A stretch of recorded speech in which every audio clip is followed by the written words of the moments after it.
Oh, man. Greetings, Oitlins, and greetings, lambs. This is about the fact that there are two Jesi in the New Testament. And there's tales they're presented to in the New Testament as if it was only one of them, but there were actually two. The tales of two men called Jesus have been collated in the New Testament. Testament, the word, means contract. One of the men was Jesus number one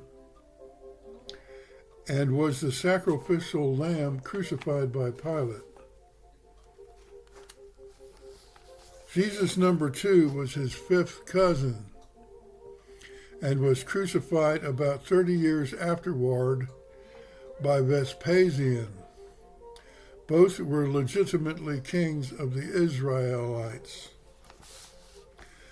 A document shows that the genealogy of Jesus 1 was miscopied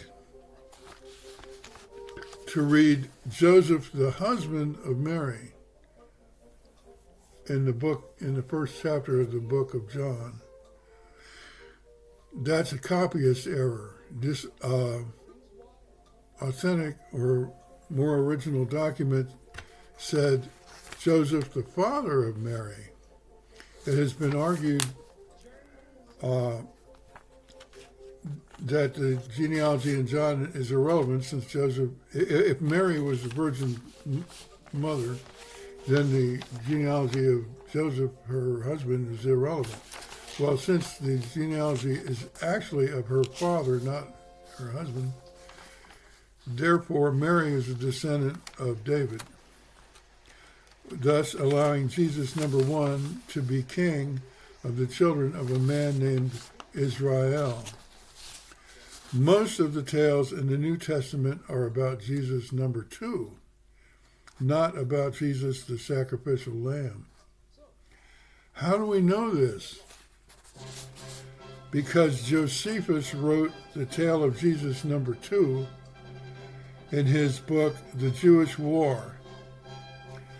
Most of the tales of Jesus in the New Testament are the same tales as in the Jewish War, which are of Jesus number two. They're not about the sacrificial lamb. Jesus number two was 30 years later crucified by Vespasian. Paul the apostle nearly killed James, the brother of Jesus number two, by throwing James downward from the wall of the temple, because James and his followers were following Jesus number two instead of the Lamb.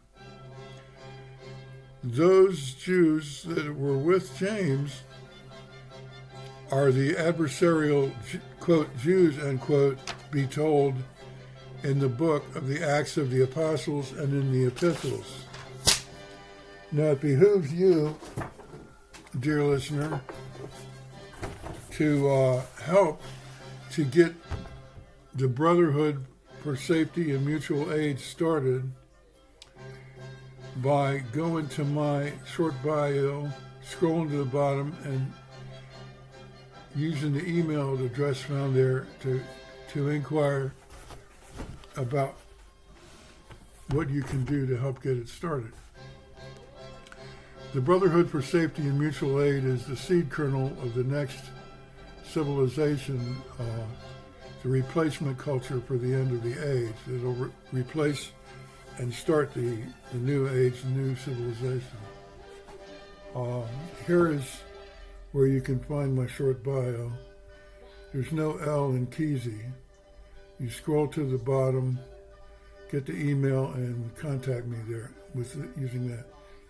All right, go there now. As soon as you finish watching this, go straight to this, and the link might be, depending which sharing site you're on, in the description. Thank you.